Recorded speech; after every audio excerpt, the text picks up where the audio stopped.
The Philippines is home to 110 indigenous groups with diverse customs, history, indigenous knowledge, and skills. Land is closely linked to their identity and survival. Their spiritual, economic, and socio-cultural life are strongly rooted in their ancestral domain. Despite the abundance of natural resources, their ownership and control over these lands are often not recognized. IPs in the Philippines experience a high rate of vulnerable employment, and many are still excluded from the country's overall development. Sobrang hirap talaga. Andun yung discrimination, may krisis, walang trabaho, tapos yung hanap buhay, pangabuhayan, medyo limited lang. Hindi masyadong angat yung pamumuhay doon sa amin.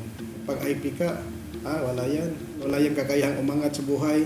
Hindi pa sila masyadong aware kung ano ba ang kanilang basic rights, particularly on ancestral domain. Pero pagpasok ng ILO, doon na nila nalaman kung ano ang kanilang karapatan, gagampanan doon sa kanilang sariling territory. Drawing inspiration substantially from ILO Convention 169, the Philippine government enacted a landmark legislation called the Indigenous Peoples Rights Act.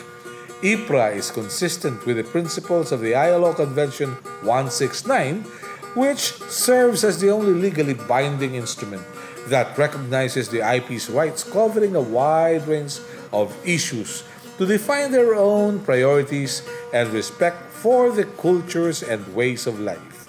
While we were helping the government to craft the Indigenous Peoples Rights Act, we were also thinking that there should be something on the ground that would show that the provisions of the Indigenous Peoples Rights Act within the framework of ILO Convention 169 are implementable.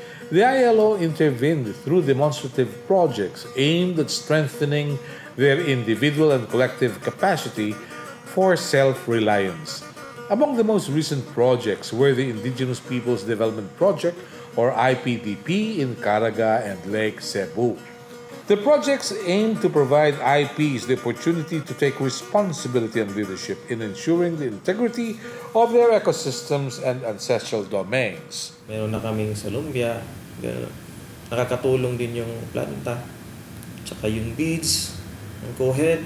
Ang mga products po namin sa cowhead ay mga tinalak cloth, embroidery, brass casting or brasswares, fashion accessories made of beads. Merong mga trainings, pinacilitate. So merong leadership training, sa financial training, in order na maangat yung pamumuhay namin. In the process, IPs are able to enhance their skills, assert their rights, and pursue their own aspirations for development. They have become frontiers in protecting the environment through their indigenous knowledge systems and practices and their active participation in policies and programs. We were very careful that there was no imposition. And because of that, we have developed a methodology where capacities are enhanced, where skills are developed, and where rights are protected. My ancestral knowledge that was passed to me by my elders has given me the insight to understand the spirit of my being born an indigenous person. In understanding the traditional beliefs and systems of my community, it led me to recommend work opportunities to them that would fit their skills and mindset. Kung di dahil po sa ILO, hindi po ako nagkaroon ng decenteng trabaho. Marami nang nakatapos sa pag-aaral. Naiangat po yung kabuhayan namin. Gipaning kamuta ng mga magplastar, mag-sustain ang project.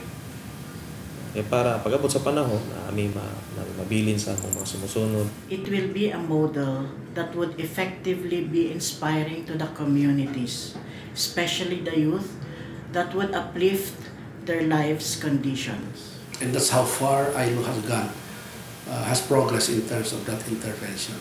That's also how important is it that the ILO continues to intervene in favor of indigenous peoples.